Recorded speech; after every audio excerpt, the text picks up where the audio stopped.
En 1965, le Code du travail se réécrit et avec lui l'histoire des femmes françaises. Le droit de travailler sans l'accord d'un mari tombe et c'était notre dernier obstacle à l'autonomie financière. Pourtant, seulement 18% des femmes franchissent le cap de l'investissement. Bienvenue sur Fortuné, le podcast qui change la donne. Je suis Marion, ton hôte pour ce podcast. J'ai fait mon premier investissement à l'âge de 23 ans et je ne compte pas m'arrêter là. Et toi, es-tu prête à rejoindre le mouvement ? Bonjour à toi, cher fortuné. Aujourd'hui, on va plonger dans le monde de la bourse une nouvelle fois. Je t'ai déjà parlé d'actions, d'ETF, d'obligations, la différence entre chacun, des erreurs à ne pas faire en bourse. Mais aujourd'hui, j'aimerais qu'on reparle un peu des actions. Comment choisir les actions dans lesquelles on investit ? Aujourd'hui, l'objectif n'est pas de te donner des noms d'actions et d'entreprises dans lesquelles investir, mais de te faire remarquer qu'il y a déjà deux grands types d'actions qui existent. Les actions qui produisent des dividendes et les actions dites de croissance. Alors aujourd'hui, on va faire le point entre ces deux grandes catégories d'actions afin de t'aider à mieux choisir ton portefeuille boursier. Installe-toi confortablement, monte le son et c'est parti.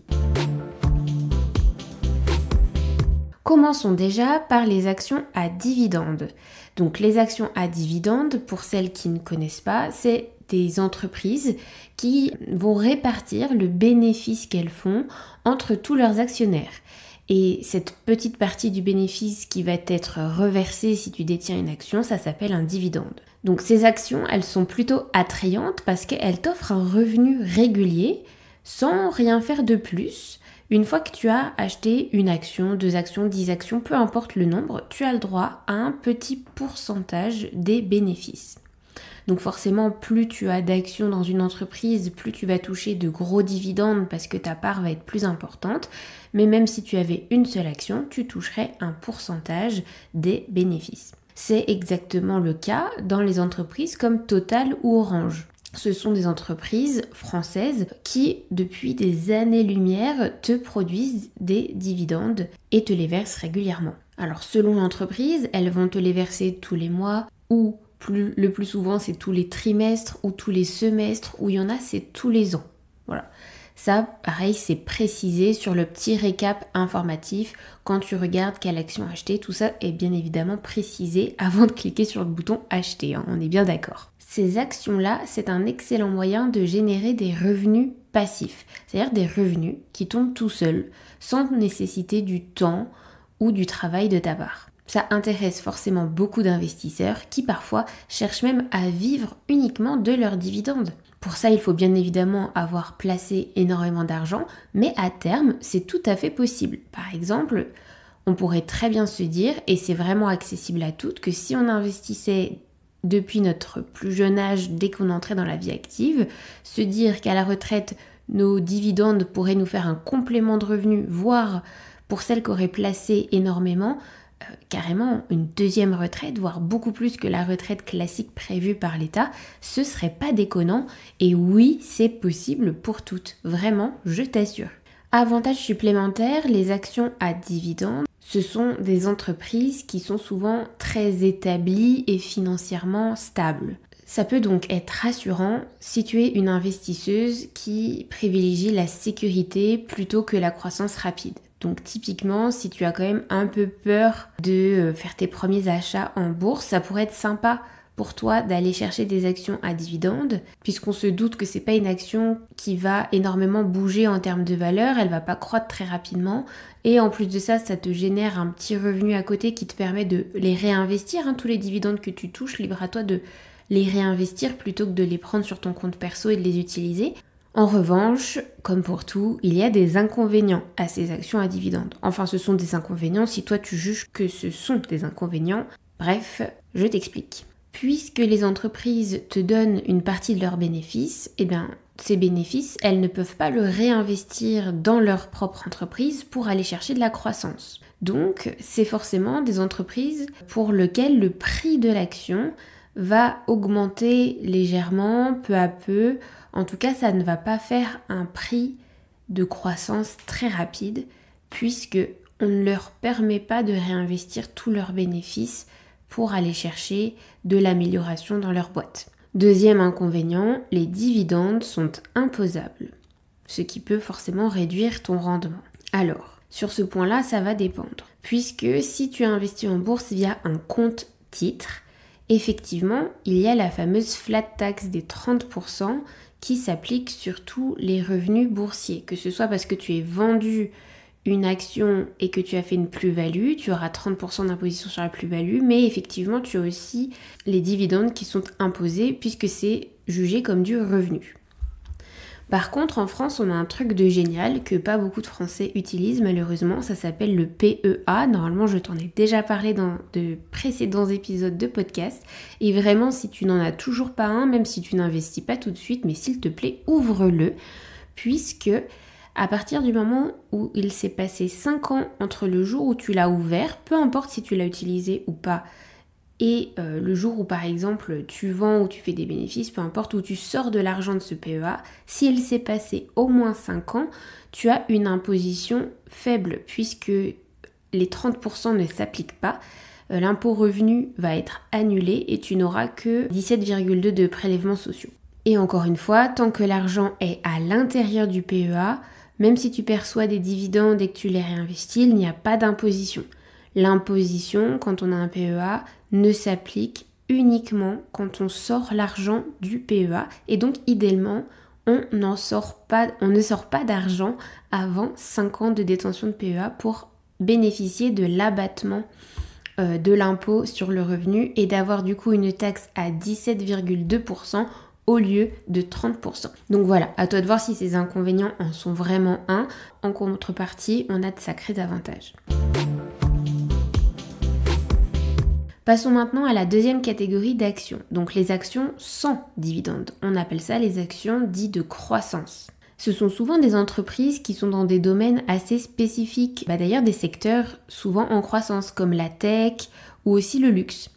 Donc ces entreprises, elles réinvestissent leurs bénéfices dans leur propre entreprise pour aller chercher de l'amélioration, augmenter leur chiffre d'affaires, recruter, développer de nouvelles technologies plutôt que de reverser des dividendes. Ce qui peut donc conduire à une augmentation rapide de la valeur de l'action. Et dans ce cas-là, c'est intéressant de revendre ces actions pour te générer du revenu puisqu'elles auront grandement augmenté. C'est notamment le cas des sociétés comme Amazon ou Tesla. Bon alors ça, ce sont deux entreprises qu'on ne peut pas acheter dans un PEA. C'est forcément un compte titre puisque ce ne sont pas des entreprises européennes.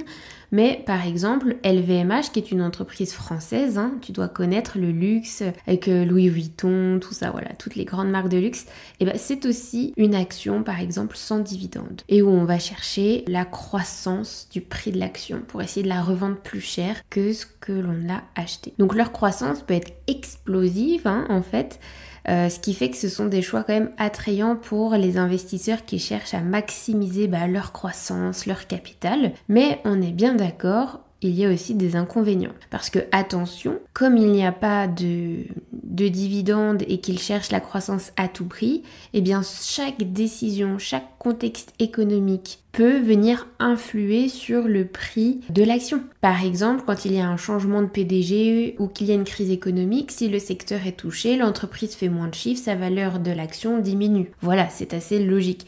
Donc on dit que ces actions sont quand même plus volatiles et plus risquées. Bon, entre guillemets. Elles sont plus susceptibles du coup, aux fluctuations du marché. Tu ne vas pas obtenir de revenus réguliers sous forme de dividendes avec ces actions.